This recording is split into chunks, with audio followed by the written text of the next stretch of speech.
He threw his head back and laughed, the sound echoing through the mahogany-panelled boardroom. Richard thought he had won. He thought he was tossing his quiet, unassuming wife a few pitiful crumbs while walking away with the billion-dollar tech empire they built together. But as his gold fountain pen glided across the dotted line, he had no idea he was signing his own execution warrant. The empire wasn't his anymore.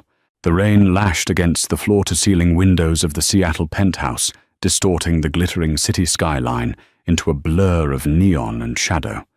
Clara Kensington sat in the oversized leather armchair, a half-empty glass of Pinot Noir resting on the side table beside her. The apartment was vast, cold, and entirely silent. It was a monument to wealth, a fortress built on silicon code, and a decade of relentless ambition. But tonight, it felt like a tomb. In her lap sat an iPad, its screen glowing softly in the dim light. On it was a digital receipt from a boutique jeweler in Paris, $300,000 for a custom diamond collar necklace. The billing address was Richard's private offshore account, but the shipping address was a luxury condo, just 6 blocks away from their penthouse. The name on the delivery line was Chloe Beaumont. Clara didn't cry. She didn't scream, nor did she hurl her wine glass against the pristine white walls. The time for tears had passed 3 years ago, when Richard first began staying late at the office, his excuses wearing as thin as his patience for her. Instead, Clara felt a strange, chilling calm settle over her bones. It was the absolute clarity of a storm finally breaking. 10 years ago, they had been nothing but 2 hungry dreamers in a cramped Palo Alto garage. Clara was the architect, the brilliant introverted coder who had spent sleepless nights building the neural network that would become the foundation of Etheria Solutions. Richard was the charismatic frontman. He had the sharp suits, the blinding smile, and the silver tongue that could sell ice to a blizzard. They were a perfect symbiotic organism. She built the engine, he drove the car. But as Etheria's valuation skyrocketed from $1 million to $1 billion, and then to $10 billion, the narrative began to shift. The media hailed Richard as a solitary visionary, a modern-day tech prophet. Magazine covers featured his face, his quotes, his supposed genius. Clara, who despised the spotlight and preferred the quiet hum of server rooms, had willingly stepped back into the shadows. She had trusted her husband. She had allowed him to become the face of Etheria, believing that his victories were their victories.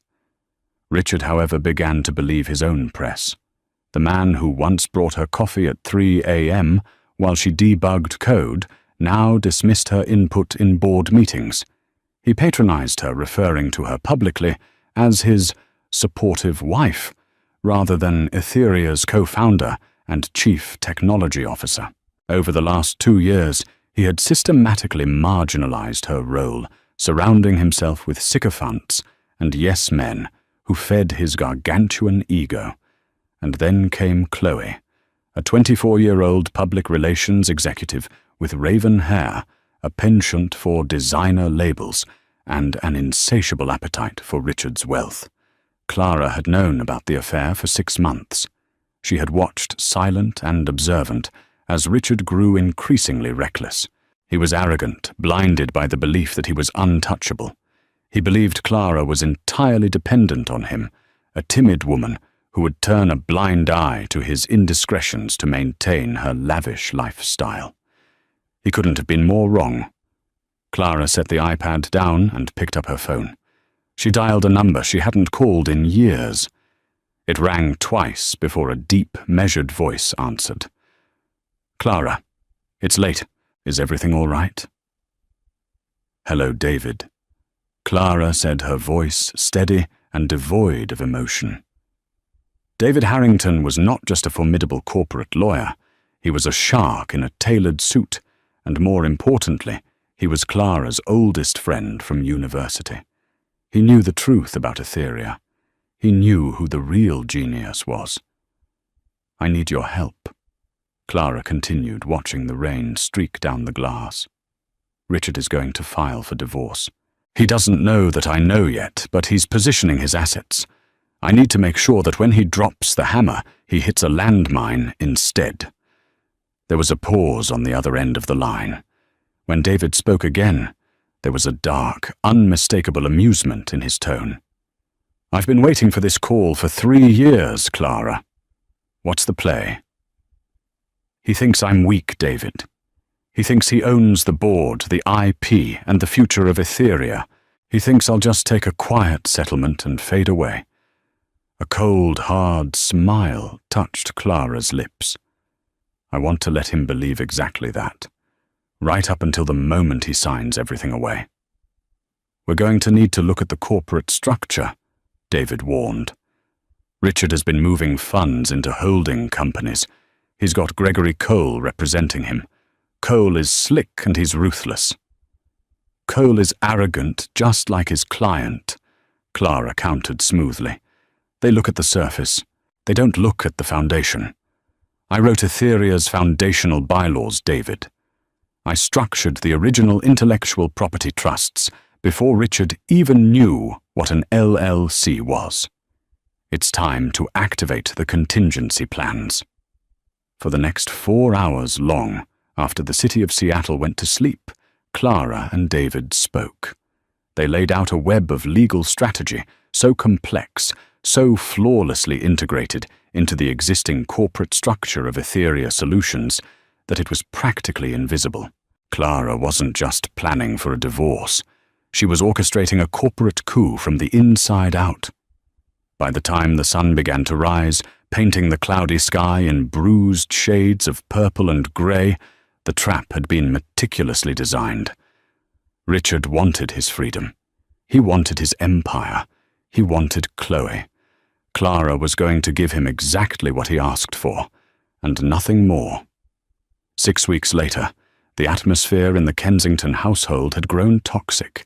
Richard had initiated the divorce proceedings exactly as Clara had anticipated.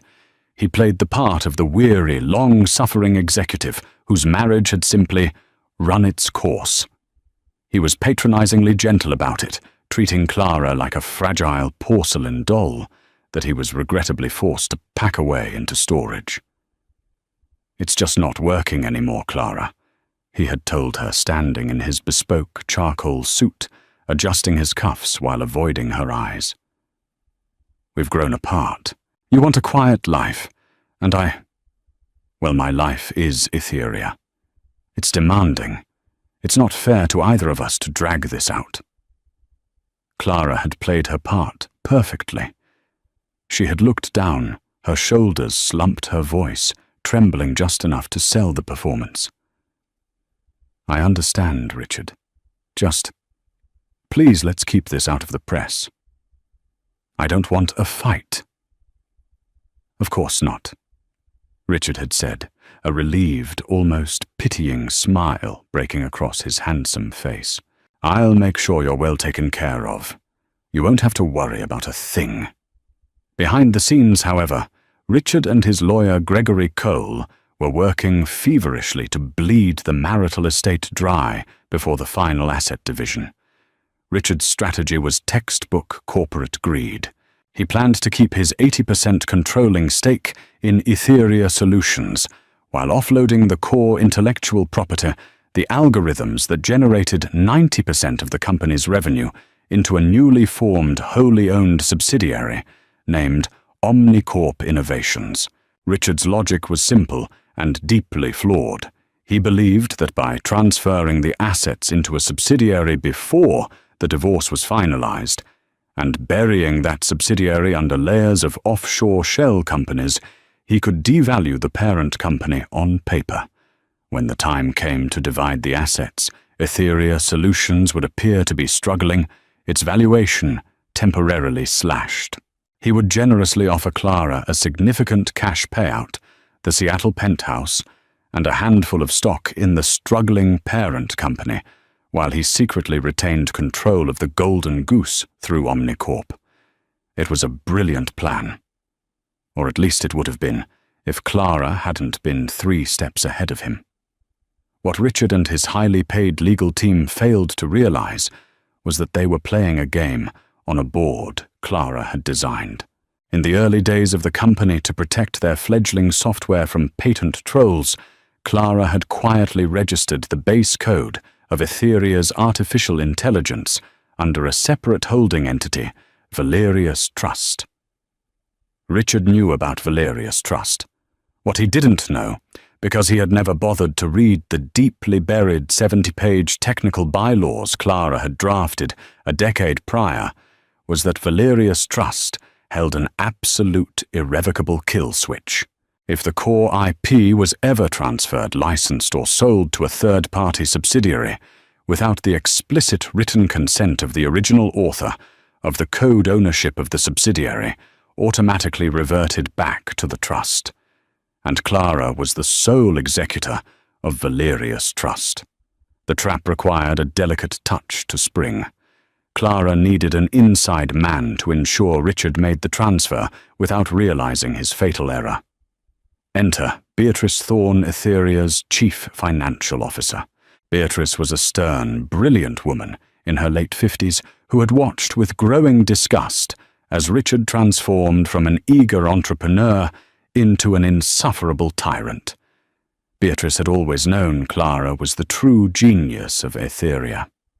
When Clara approached Beatrice in secret, laying out her plan, the CFO didn't hesitate.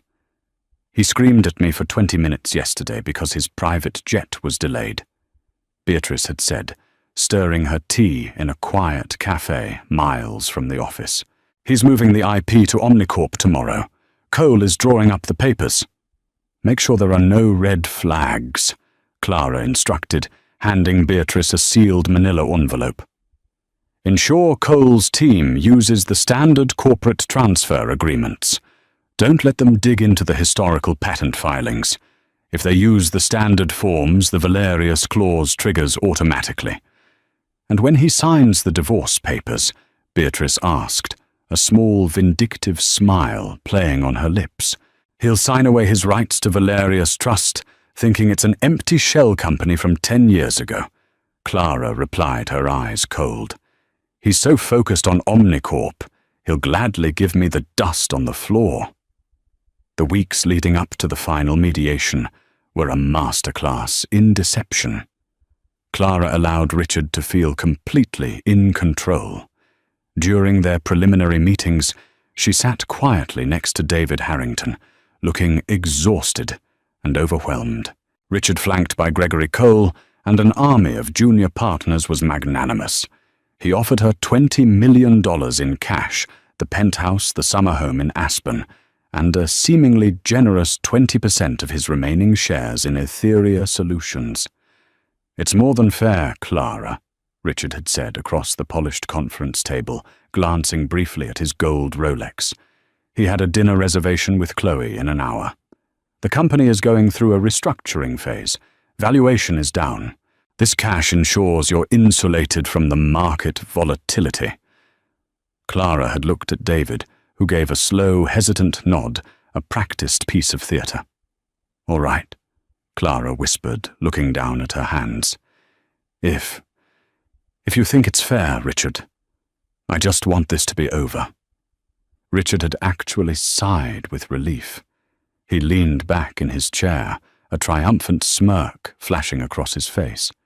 He exchanged a knowing look with Gregory Cole. They had done it. They had secured the empire for pennies on the dollar, and the naive, quiet wife was walking away without a fight. They scheduled the final signing for the following Friday. The night before the signing, Richard threw a lavish private party at an exclusive downtown club to celebrate his impending freedom. Chloe was draped over his arm, flashing her diamond necklace to anyone who would look. Richard drank vintage champagne, toasted to his genius, and loudly proclaimed that the next decade would be the era of Richard Kensington. Miles away in the quiet solitude of her new understated apartment, Clara sat at her laptop. She watched the digital transfer logs from Beatrice. The IP had officially moved to Omnicorp. The transfer agreements were finalized. The Valerius clause had been quietly triggered in the background, a silent alarm ringing in the digital ether. Clara closed her laptop, walked to the window, and looked out over the city. She didn't feel vindictive. She didn't feel malicious. She felt the cold, satisfying precision of a mathematician solving a complex equation. The variables were all in place. Tomorrow she would execute the final command. The mediation room at Gregory Cole's law firm was designed to intimidate. It was perched on the 45th floor, featuring heavy oak furniture, grey leather chairs, and a panoramic view of the city that practically screamed power and dominance. When Clara arrived, accompanied by David Harrington, the room was already thick with tension. Richard was seated at the head of the long table, exuding an aura of smug satisfaction. He wore a navy blue Brioni suit, his hair perfectly coiffed, his posture relaxed. Chloe wasn't in the room, but Clara knew she was waiting down in the lobby, likely browsing luxury real estate listings on her phone. Gregory Cole stood near the window, holding a thick stack of legal documents bound in dark blue leather. He gave Clara a polite, entirely insincere smile. "Mrs. Kensington," Cole greeted smoothly.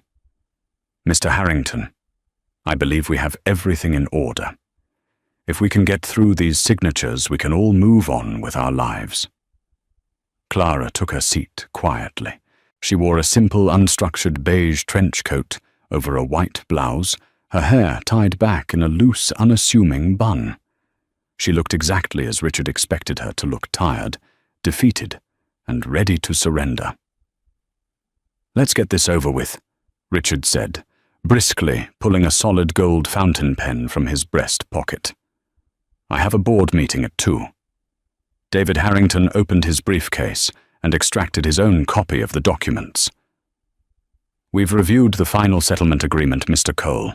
The cash transfer, the real estate deeds, and the stock allocation in Etheria Solutions. There is, however, one minor addendum we need to formalize regarding the legacy assets." Richard frowned, his hand hovering over the paper. "Legacy assets? What legacy assets? We agreed on the terms." "It's nothing of consequence," Cole interjected quickly, waving a dismissive hand. "Mr. Harrington is referring to some obsolete intellectual property trusts from the company's founding, specifically the Valerius Trust. It holds no current liquid value and contains outdated source code. It's a housekeeping measure.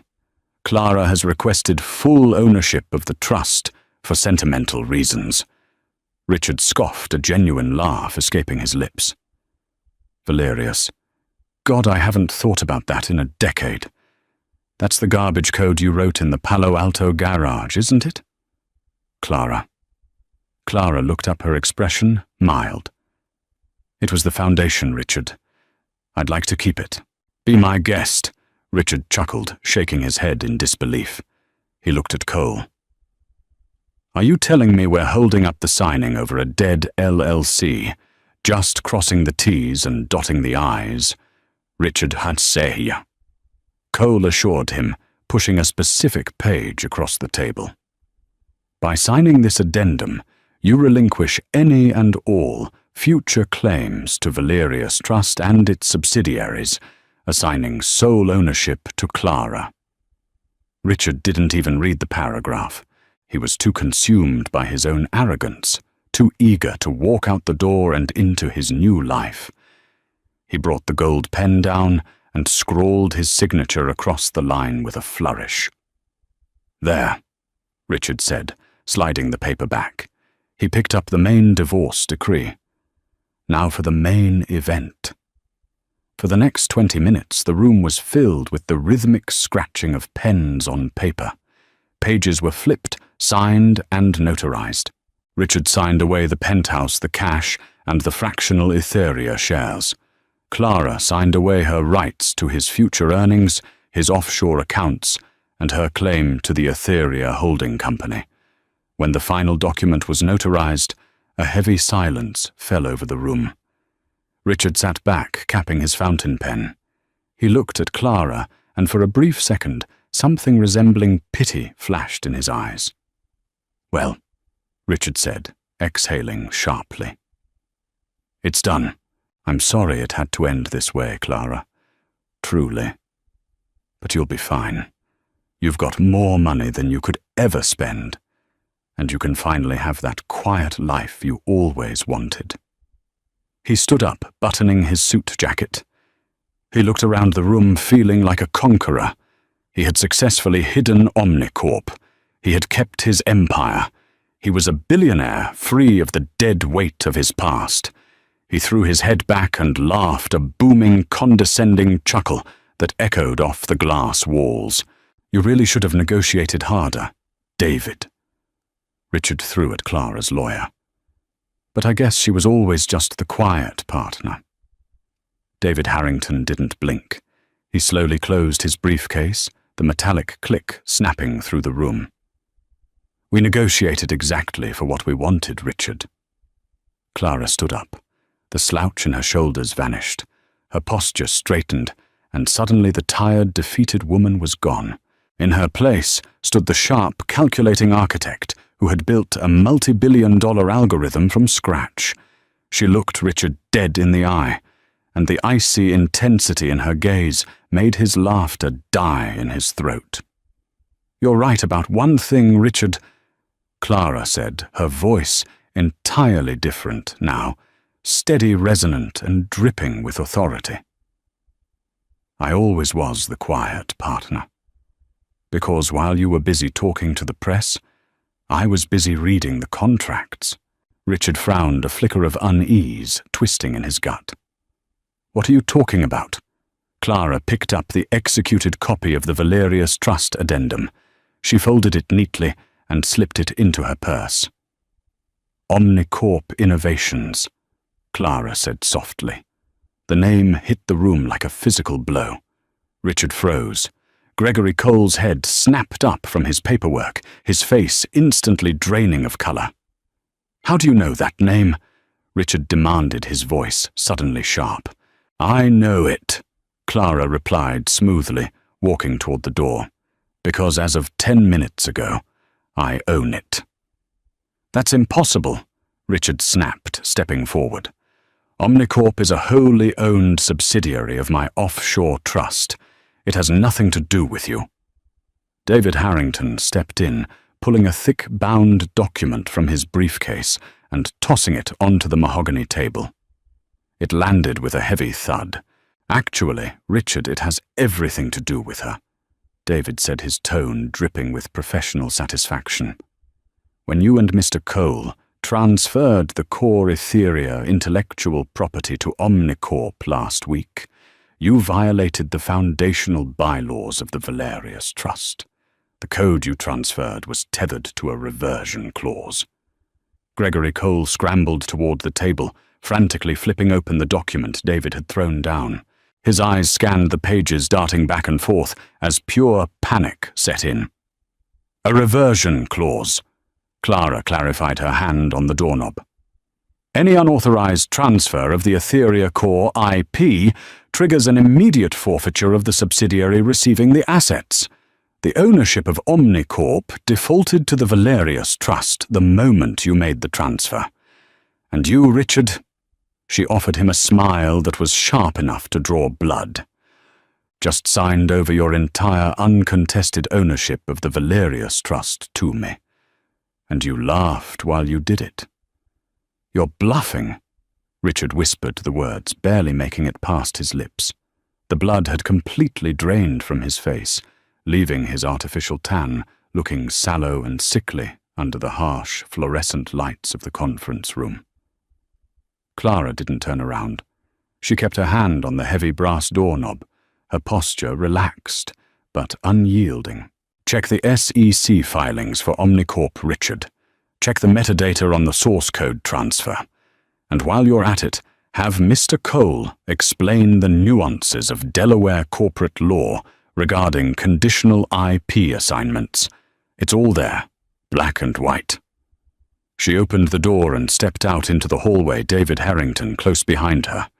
Inside the room, absolute chaos erupted.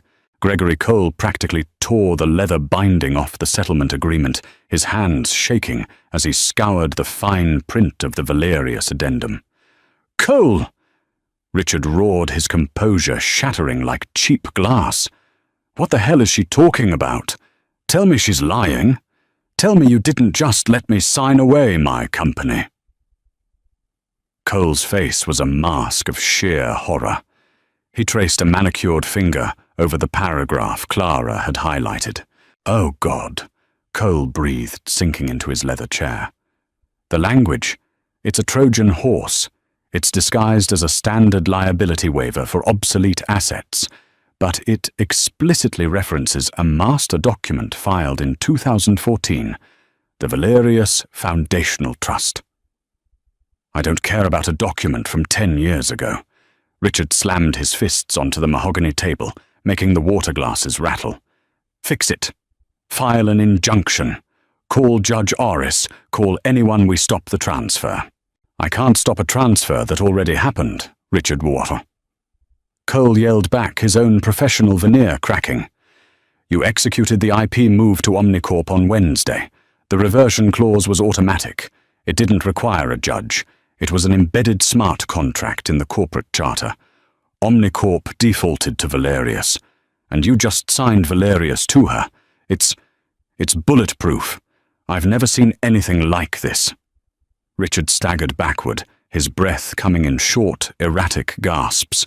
The empire he had built, the billions he had hoarded, the future he had envisioned with Chloe, it was all evaporating in front of his eyes. Meanwhile, Clara wasn't heading home to celebrate. The real war was just beginning.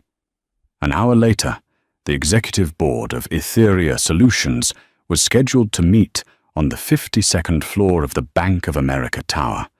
This was the meeting where Richard had planned to announce his strategic restructuring, the cover story, for his theft of the IP. The boardroom was packed with heavyweights: Arthur Pendleton from Sequoia Capital, Thomas Wright from Goldman Sachs, and 6 other major shareholders who controlled the financial lifeblood of the company. At exactly 2:00 p.m. the double doors opened, but it wasn't Richard Kensington who walked in. It was Clara. She wore a tailored charcoal blazer over a crisp silk shirt, projecting an aura of absolute authority. She walked directly to the head of the table, Richard's chair, and sat down. Beside her, David Harrington began distributing thick, securely bound dossiers to each board member. Arthur Pendleton, a ruthless septuagenarian who had funded Etheria in its infancy, raised a grey eyebrow. "Clara, this is a surprise. We were expecting Richard. We understand you two are going through a transition." "Richard won't be joining us, Arthur," Clara said, her voice projecting effortlessly across the vast room. "He is currently indisposed at his attorney's office, dealing with a critical legal oversight. I am here to inform the board of a change in ownership regarding Etheria's core intellectual property." A murmur of confusion rippled through the room. "Change in ownership," demanded Thomas Wright, leaning forward. "The IP is the company Clara. Richard assured us the Omnicorp transfer was an internal tax optimization strategy." "Richard lied to you," Clara stated simply, meeting Wright's gaze without blinking. "He intended to use Omnicorp to shelter the IP during our divorce, effectively bankrupting Etheria Solutions to devalue my marital share. However, his actions triggered a reversion clause. Omnicorp, and therefore the entirety of Etheria's core algorithms, neural networks, and patent portfolio, is now the sole property of Valerius Trust." She paused, letting the silence stretch until it was deafening. And as of 11:45 a.m. today, she continued, "I am the sole uncontested owner of Valerius Trust." Pendleton opened the dossier in front of him. His eyes scanned the authenticated legal documents, the time-stamped transfer logs, and the notarized addendum bearing Richard's signature. Pendleton had seen corporate coups before, but never one executed with such surgical, cold-blooded precision. "Good God," Pendleton whispered, a rare smile tugging at the corner of his mouth. She checkmated him. As of this moment, Clara announced, Etheria Solutions is essentially an empty shell. You have offices, employees, and marketing departments, but you no longer own the product you sell. You are currently operating my software without a license. Panic flared in the eyes of the board members. If word of this leaked to Bloomberg or the Wall Street Journal, Etheria's stock would plummet to pennies by the opening bell on Monday. What are your terms, Clara? Pendleton asked, immediately recognizing who held the leverage. First, Clara said, ticking off her fingers, Richard Kensington is to be removed as CEO, immediately effective by the end of business today. He is a liability who attempted to defraud his own shareholders. Second, I am stepping in as the interim CEO and Chief Technology Officer. Third, Etheria will sign a 10-year exclusive licensing agreement with Valerius Trust to continue using the software. The licensing fee will be 30% of gross annual revenue. 30%, Wright sputtered. That's extortion. That's business, Clara corrected sharply.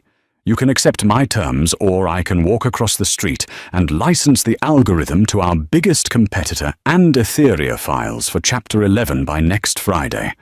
The choice is yours, gentlemen. I'll give you 10 minutes to deliberate. She stood up and walked out of the room. It only took them 4 minutes to vote unanimously in her favor. By Monday morning, the financial world was on fire.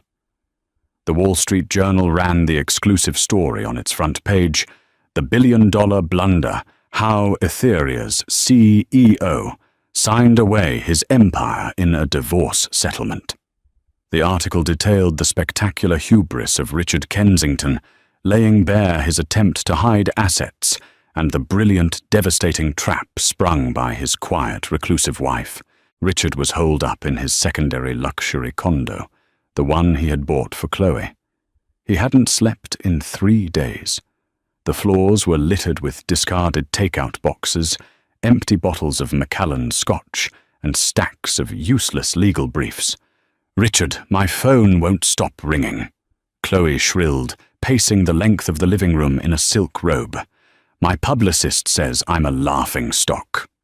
People are calling me a gold digger on Twitter. And why the hell was my black card declined at Bergdorf's yesterday?" Richard stared blankly at the television screen, where a CNBC anchor was breaking down the catastrophic collapse of Etheria's stock price. Because the market now knew the company didn't own its IP, institutional investors had dumped their shares in a mass panic. "Shut up, Chloe," Richard croaked, his voice raw. "Excuse me." She stopped pacing her perfectly contoured face, contorting in outrage. "You promised me Paris. You promised me the new Ferrari. You said you had this handled." "I said shut up!" Richard roared, hurling his crystal Scotch glass at the wall. It shattered into 1,000 pieces, leaving an amber stain on the pristine white paint. Chloe shrieked and took a step back, suddenly realizing that the man she thought was an invincible titan was actually a cornered, desperate animal. Richard's phone buzzed on the coffee table. The caller ID read, Morgan Stanley. Private Wealth Division. A cold sweat broke out across Richard's forehead. He answered with trembling fingers. "Hello, Mr. Kensington. This is Bradley Whitford, Head of Risk Management." The voice on the other end was entirely devoid of warmth. "I'm calling regarding your personal credit portfolio. As you know, your $150 million line of credit was secured using your personal shares in Etheria Solutions as collateral." Yes, I know. When the market opened this morning, Etheria's stock dropped by 68% following the news of your termination and the IP transfer, Whitford explained clinically. "The value of your collateral no longer meets the minimum liquidity requirements for your outstanding loans. We are issuing an immediate margin call." The room spun. A margin call. Bradley, you can't do that. Give me a week. I'll countersue. I'll get an emergency injunction from the Delaware courts. I have Gregory Cole on this. Mr. Cole informed us an hour ago that he is no longer representing you, Mr. Kensington. Furthermore, our legal department has reviewed the Valerius transfer. There is no viable path to recovering the assets. You have 48 hours to deposit $110 million in liquid cash to cover the margin deficit, or we will be forced to seize and liquidate all remaining collateral, including your real estate holdings and offshore accounts. The line went dead. Richard dropped the phone. He was ruined. The offshore accounts were tied to Omnicorp, which Clara now owned. He had no cash. He had no company. He had nothing. Chloe had stopped screaming. She had been listening quietly from the kitchen doorway. She looked at Richard, then at the shattered glass on the floor, and finally at her phone. "I'm going to pack a bag," Chloe said, her voice suddenly devoid of all its previous dramatic flair. It was cold, calculated, and entirely transactional. "I think my sister needs me in New York." "Chloe, don't," Richard pleaded, a pathetic whine slipping into his voice. "Just give me a few days. I'll fix this. I'm Richard Kensington." She paused by the hallway, looking at him with an expression of profound disgust. "You were Richard Kensington. Now you're just a cautionary tale." An hour later, she was gone, taking the $300,000 diamond collar necklace with her. Desperation breeds a very specific, highly volatile kind of stupidity, and Richard Kensington was currently drowning in it. 2 agonizing weeks after the divorce had been finalized, the brutal reality of his situation had finally settled into his bones. He had tried to fight. He had spent his last few borrowed dollars hiring a team of aggressive litigators to challenge Clara in the civil courts, but it was an utterly futile endeavor. Judge Carolyn Arris of the Delaware Chancery Court had officially and mercilessly dismissed his lawsuit to annul the Valerius addendum in a hearing that lasted less than 20 minutes. The judge had coldly cited the unyielding legal doctrine of caveat emptor buyer beware. Richard was a seasoned, highly educated corporate executive who had signed a legally binding contract with full mental capacity and ample legal representation present. The fact that he hadn't bothered to read the fine print was his own catastrophic fault, not a basis for legal recourse. He was bankrupt, disgraced, and legally cornered. But Richard, blinded by the fading embers of his colossal ego, knew a secret. He knew that while Clara had legally secured the company, the core IP and the source code, there was a secondary, highly experimental neural network that the public and the board of directors knew absolutely nothing about. It was called Project Prometheus, housed in a heavily fortified private physical server farm in the damp, industrial district of downtown Seattle. Prometheus was Clara's unreleased magnum opus. It was a predictive artificial intelligence capable of mapping global financial markets and macroeconomic trends with terrifying near-clairvoyant accuracy. It was a machine designed to print money. Richard calculated that if he could physically breach the data center and steal the encrypted solid-state drives containing Prometheus, he could flee to a non-extradition country, perhaps a quiet, fortified estate in Eastern Europe or South America. There, he could quietly sell the algorithm to a foreign state actor, a rogue intelligence agency, or a dark money hedge fund for $1 billion in untraceable cryptocurrency. He could vanish. He could win. At 2 a.m. on a torrential Tuesday morning, the Seattle rain was falling in sheets, slicking the dark pavement, as Richard approached the monolithic windowless concrete building that housed the Etheria data center. He was dressed entirely in dark clothing, the collar of his waterproof jacket pulled up tight, a nondescript black baseball cap pulled low over his eyes to shield his face from the perimeter cameras. His heart was hammering against his ribs like a trapped, panicked bird, and a cold, clammy sweat coated the back of his neck. He approached the outer reinforced steel security door, his hands trembling violently as he fished his old heavy-duty administrator keycard from his pocket. He was banking everything on a single desperate assumption that in the chaotic high-speed transition of power, Clara's new IT team hadn't yet purged his foundational biometric and keycard access from the physical security nodes. He swiped the card. The reader blinked a solid, brilliant green. A heavy metallic clunk echoed through the rain as the magnetic lock disengaged. Richard let out a ragged, shaking breath, slipping inside the cavernous building.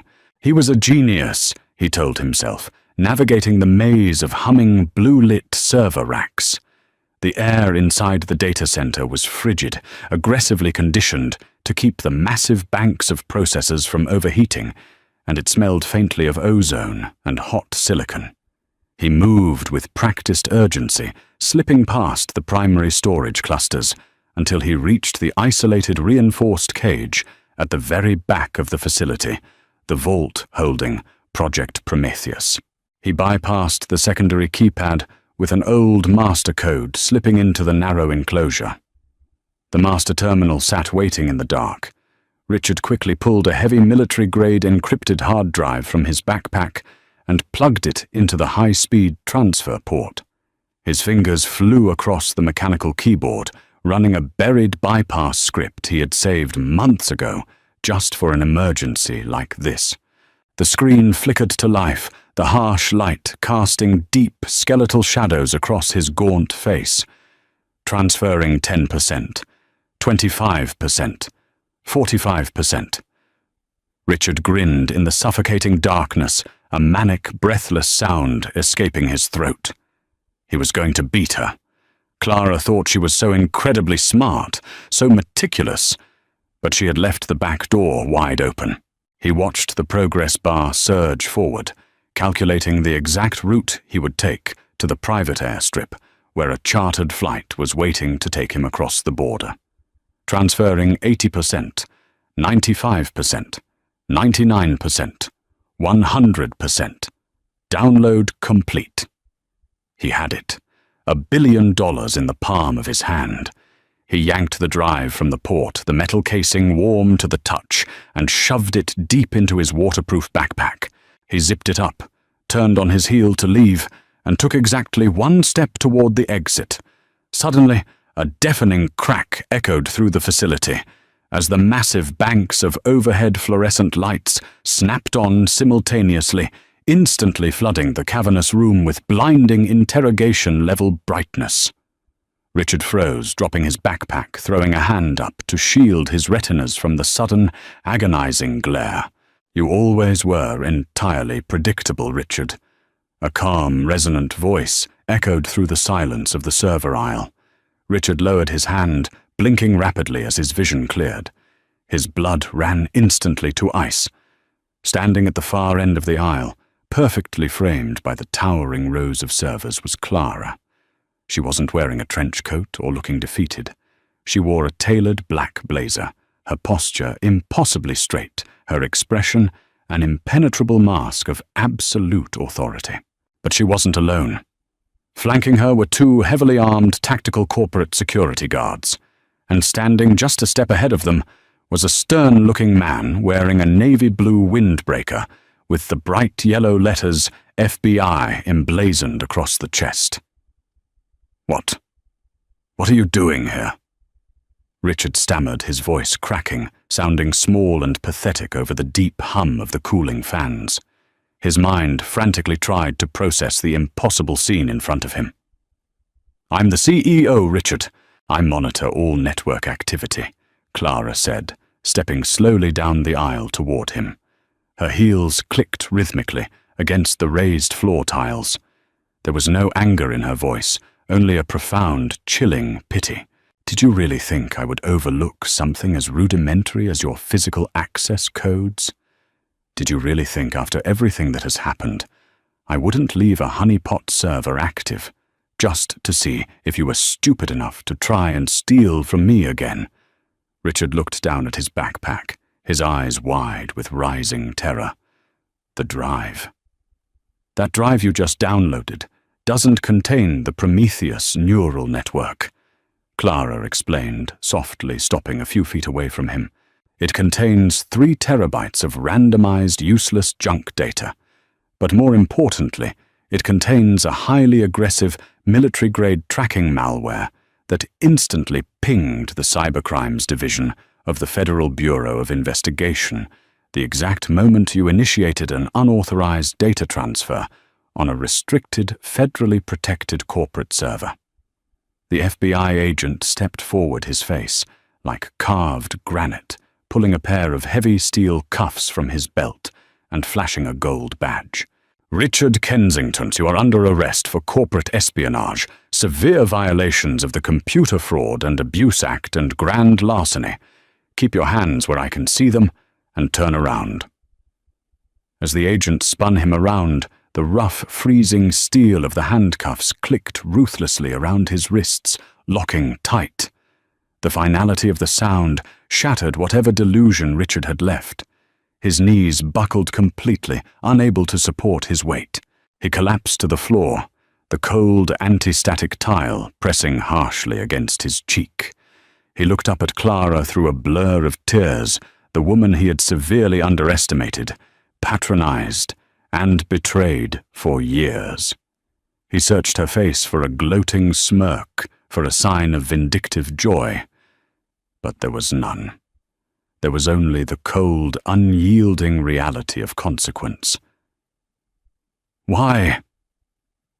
Richard whispered, a broken, ragged sob finally tearing from his chest as the tears spilled down his face. "Why did you have to destroy me?" Clara looked down at the broken shell of the man she had once loved, her face, a mask of serene, unshakable resolve.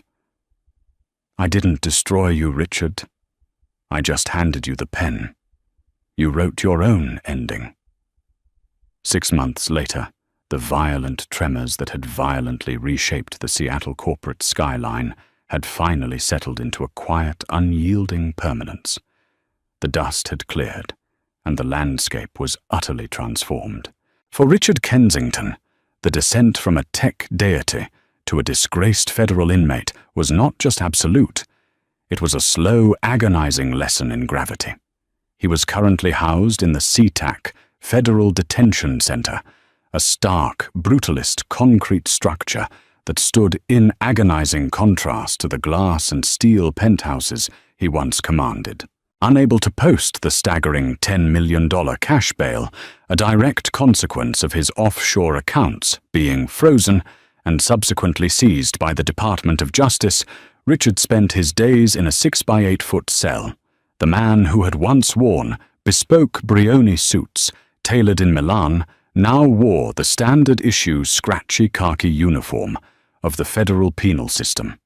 The gold Rolex was gone, replaced by the relentless ticking echo of his own catastrophic hubris. His downfall was a spectacle that the media devoured with insatiable appetite. The Securities and Exchange Commission had filed massive, insurmountable civil charges against him for egregiously misleading shareholders during the covert, ill-fated Omnicorp transfer. Every asset he thought he had cleverly hidden was painstakingly unearthed by forensic accountants. His sprawling real estate portfolio was liquidated by the banks at auction to cover his margin calls. His private jets were repossessed on the tarmac. His offshore trusts were systematically dismantled. Worst of all for a man whose lifeblood was his own ego, his name was surgically excised from Etheria's corporate history. There were no plaques, no mentions in the company prospectus, no legacy. He had gone from a billionaire visionary to a cautionary tale taught in first-year law and business ethics seminars, all in the span of a single devastating year. Meanwhile, halfway across the globe, Chloe Beaumont had proven that survival was her only true talent. True to her meticulously calculated form, she had not waited around to watch Richard's ship sink. She had taken the $300,000 diamond collar necklace, the very receipt that had catalyzed Clara's quiet revolution, and reinvented herself beneath the scorching sun of the United Arab Emirates. She was currently occupying the VIP lounges of Dubai, draped over the arm of a 22-year-old cryptocurrency wunderkind who had recently minted a fortune on a decentralized exchange. Chloe spent her days on blindingly white yachts, and her nights in exclusive clubs pretending the specter of her past didn't exist. Yet the veneer of her new life was dangerously thin. Whispers were already circulating through the financial ether, rumors swirling that her new benefactor's digital exchange was the primary target of a massive coordinated investigation by Interpol. Chloe had simply traded one collapsing house of cards for another, entirely blind to the impending wind. As for Clara Kensington, she did not merely take over Etheria Solutions, she dismantled its rotting foundation and engineered a breathtaking metamorphosis. The first order of business had been the physical and ideological exorcism of Richard's ghost. She ordered the massive illuminated Etheria letters to be stripped from the 52nd floor of the Bank of America Tower, replacing them with the sleek, understated logo of her new enterprise, Valerius Dynamics. But the rebranding was more than skin deep. It was a fundamental shift in the company's moral and operational compass. Under Richard's tyrannical and profit-obsessed reign, the company's algorithms had been weaponized for invasive consumer data, mining, ruthlessly extracting privacy for profit. Clara killed those divisions overnight. With the dead weight of Richard's monumental ego and his exorbitant, reckless corporate spending completely removed, the company was suddenly agile. Clara redirected the entire force of her brilliant neural networks toward two noble frontiers: green technology infrastructure and advanced medical research artificial intelligence. The same predictive models that Richard had used to manipulate consumer spending were now being utilized to optimize global power grids, reducing carbon emissions by calculating energy expenditures with terrifying efficiency. Her secondary algorithms were licensed to top-tier medical facilities, crunching decades of protein-folding data in minutes to accelerate the development of targeted cancer therapies. Wall Street, initially terrified by the sudden regime change, quickly realized the unparalleled genius of Valerius Dynamics. Freed from the volatility of Richard's scandals and buoyed by the undeniable humanitarian utility of Clara's unchained code, the market responded with a voracious appetite. Within 6 months, under Clara's steady, introverted, and brilliantly capable leadership, the company's stock didn't just recover. It soared, shattering its previous all-time highs and tripling in valuation. She had built a fortress that was practically unassailable. Yet despite her staggering professional triumph, Clara's personal life underwent an even more profound transformation. She had always hated the sprawling, cavernous Seattle penthouse. It was a monument to Richard's ostentatious need for validation, sterile, cold, and entirely devoid of warmth. The day the divorce was finalized, she listed it on the market.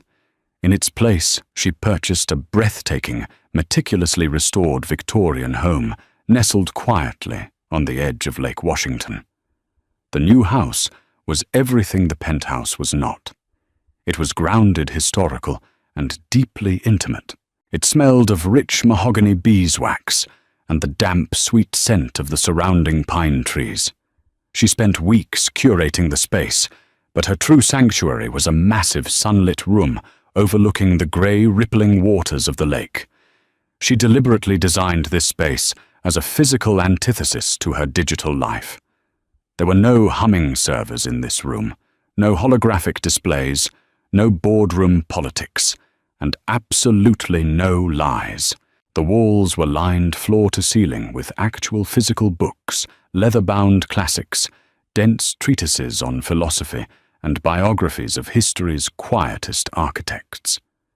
In the center of the room sat a magnificent, glossy black Steinway grand piano. Clara, who had spent her entire adult life mastering the rigid logical languages of computer code, had begun teaching herself the fluid emotional language of music. She spent her early mornings here, the Seattle rain drumming a soft rhythm against the window panes, her fingers hesitantly exploring the ivory keys. Sitting at her massive antique oak desk, looking out over the water, she sketched out the future not just of her company, but of her own soul. The culmination of this incredible journey arrived on a crisp, brilliantly clear October morning. The campus of Clara's alma mater was awash in the vivid, fiery colors of autumn.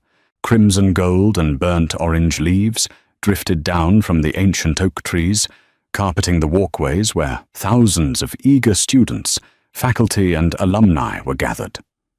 Clara stood just off stage at the university's outdoor amphitheater, adjusting the heavy velvet folds of her ceremonial robes. She had been invited back not just as an esteemed alumna, but as the keynote speaker for the commencement ceremony. But Clara hadn't come merely to offer empty platitudes or generic advice to the graduating class.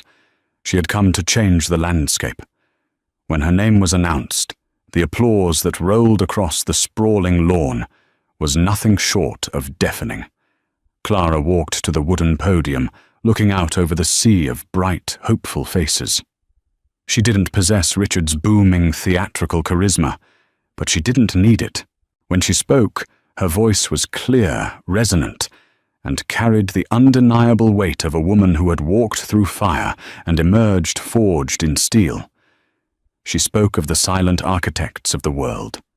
She spoke of the vital importance of building strong foundations, of the danger of confusing volume with value, and of the profound strength required to remain quiet while others shout. And then she delivered the cornerstone of her legacy. It is not enough to simply open the door for the next generation. Clara's voice echoed across the quieted crowd, carrying over the manicured lawns and historic brick buildings. We must provide the tools to build entirely new houses.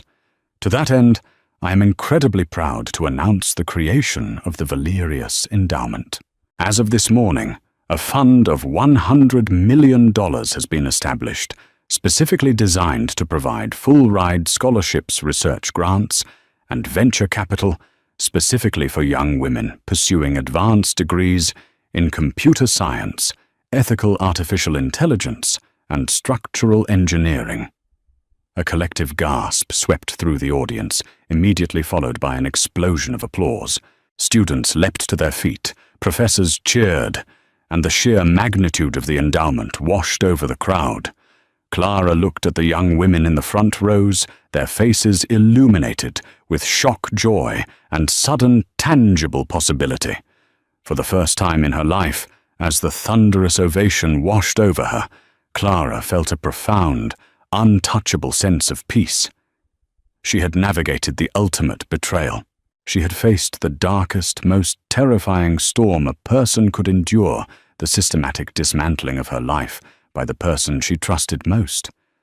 But instead of letting it destroy her, she had harnessed the energy of that storm. She had stepped out of the shadows, not as a victim, but as the undisputed architect of her own destiny. As Clara finally stepped back from the podium, the standing ovation still ringing in her ears, she walked toward the wings of the stage. Waiting for her there, leaning casually against the brick scaffolding, was David Harrington. He wore a sharp, tailored suit, a proud, knowing smile playing on his lips.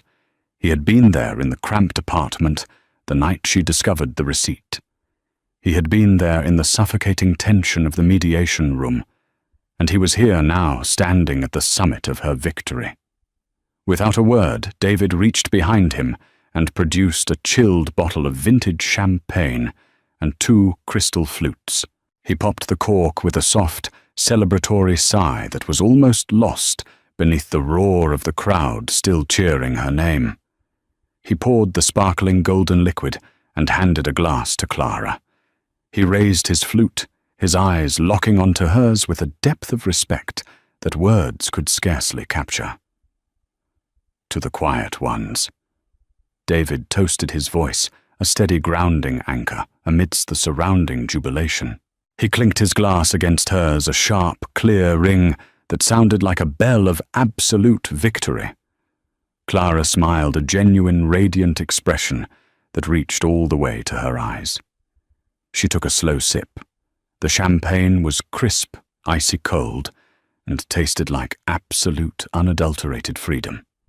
She looked back out toward the sun-drenched campus, toward the future she was actively building, and then back to her oldest friend. To the quiet ones. Clara agreed softly, the ghosts of her past finally laid to rest. May they never be underestimated again. What a brilliant masterclass in karma and corporate strategy. Clara proved that the loudest person in the room is rarely the smartest, and Richard learned the hard way that arrogance is the ultimate blind spot. If you loved this incredible story of betrayal, brilliant revenge, and ultimate triumph as much as we did, make sure to hit that like button. Share this video with someone who loves a jaw-dropping plot twist, and don't forget to subscribe to our channel for more real-life dramas and thrilling stories. Drop a comment below. What would you have done if you were Clara?